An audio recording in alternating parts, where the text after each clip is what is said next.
चला आता आपण इथे 34 साइजच्या ब्लाऊजची ड्राफ्टिंग करून घेऊ। सगळ्यात आधी एक स्ट्रेट लाईन ड्रॉ करायची आणि त्या स्ट्रेट लाईनीपासून वरती 14 + 1.5 इंच अशी 15.5 इंचावर 2 मार्किंग करायच्या।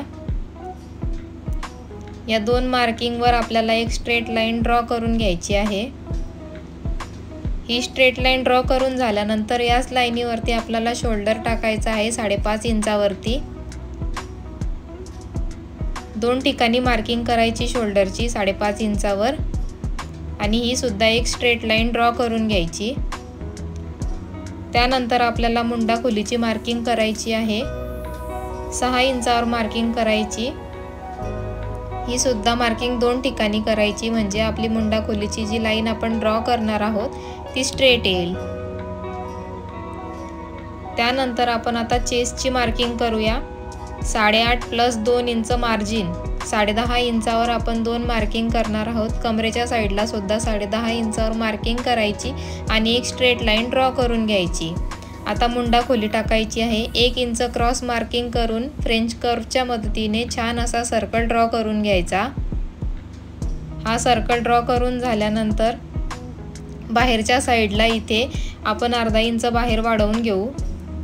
कमरेच्या साईडला सुद्धा बाहेर 2 इंच वाढवून घ्यायचं आहे आपल्याला। इथे छान मार्किंग करायची 2 इंचावर। आता कमरेच्या साईडला आपण 4.5 इंचावर मार्किंग करून 2 ठिकाणी मार्किंग करायची आणि एक स्ट्रेट लाईन ड्रॉ करायची। आता या स्ट्रेट लाईनीवरती आपण 5 इंचावर मार्किंग करणार आहोत। इथे 5 इंचावर मार्किंग करून झाल्यानंतर त्याच लाईनीच्या बाजूला 2 इंचावर मार्किंग करायची आणि त्या मार्किंग पासून वरती आपल्याला 1.25 इंचाची मार्किंग करायची आहे एक स्ट्रेट लाईन ड्रॉ करून। आता फ्रेंच कर्व घ्यायचा आणि छान असा प्रिन्सेस कट कटोरीचा आकार द्यायचा। मी जसा ॲडजस्ट करते आहे फ्रेंच कर्व तसा तुम्ही सुद्धा ॲडजस्ट करून छान असा प्रिन्सेस कट कटोरीचा आकार देऊ शकता। त्यानंतर आपल्याला पानगड्याचा आकार द्यायचा आहे। 5 इंचाची जी मार्किंग होती ती 1.25 इंचाच्या मार्किंगला टच करायची।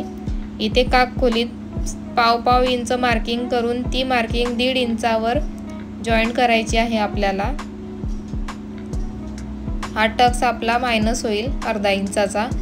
आता बाहेरच्या साईडला जी 2 इंच आणि अर्धा इंचाची मार्किंग होती ती जॉईन करून घ्यायची एक क्रॉस लाईन ड्रॉ करून।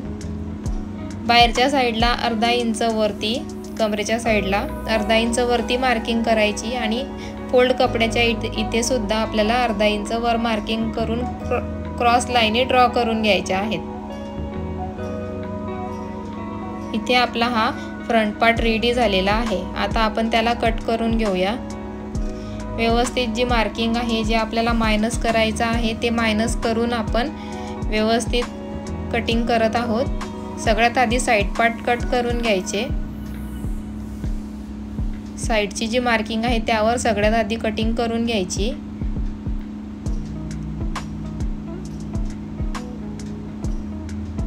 आता आपण कटोरीचा भाग कट करत आहोत।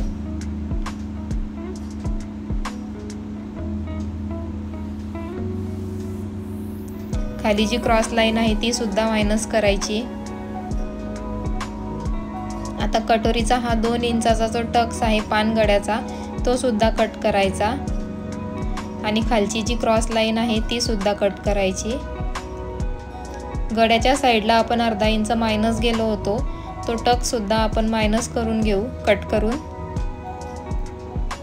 इथे बघा आपला दोघी साइड पार्ट रेडी झालेले आहे। आता बॅक पार्ट रेडी करूया। सगळ्यात आधी इथे सुद्धा एक स्ट्रेट लाईन ड्रॉ करायची आहे। या स्ट्रेट लाईनीपासून वर आपल्याला 14 + 1 इंच 15 इंचावर 2 मार्किंग करायचे आहे। या दोघं मार्किंग झाल्यानंतर एक स्ट्रेट लाईन ड्रॉ करायची त्याच्यावरती। आता त्या लाईनीवरती आपल्याला शोल्डर टाकायचा आहे 5.5 इंच। 2 ठिकाणी मार्किंग करायची 5.5 इंचाची आणि एक स्ट्रेट लाईन ड्रॉ करून घ्यायची। आता या स्ट्रेट लाईनीवरती 6 इंचावर मार्किंग करायची आहे आपल्याला। पुढे सुद्धा एक 6 इंचावर मार्किंग करायची आणि एक इथे सुद्धा स्ट्रेट लाईन ड्रॉ करून घ्यायची। त्यानंतर आपण चेस्ट लाईन टाकूया. 10.5 इंचावर मार्किंग करायची. खालच्या साईडला सुद्धा 10.5 इंचावर मार्किंग करायची. ही एक स्ट्रेट लाईन ड्रॉ करायची.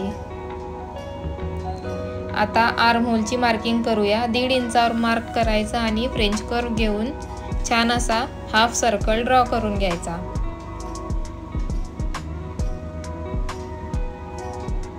खालच्या साईडला कमरेच्या 1 इंच आतमध्ये मायनस जायचं आणि ही क्रॉस लाईन ड्रॉ करून घ्यायची.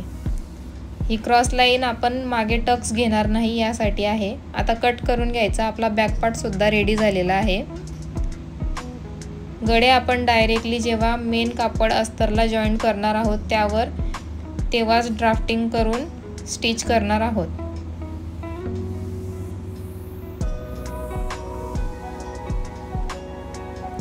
व्यवस्थित कट करायचं. हा आपला बॅक पार्ट कट करून रेडी आहे. आता ही खालची लाईन सुद्धा कट करायची.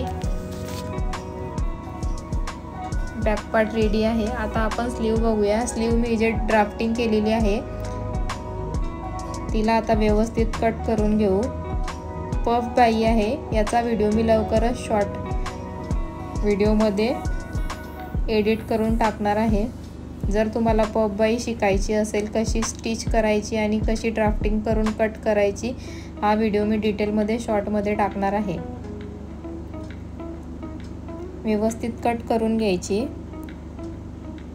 इथे आपले सर्व पार्ट कट करून रेडी झालेले आहेत. मेन फॅब्रिक सुद्धा आपण इथे कट केलेला आहे. व्हिडिओ आवडल्यास लाईक, शेअर, सबस्क्राईब करायला विसरू नका.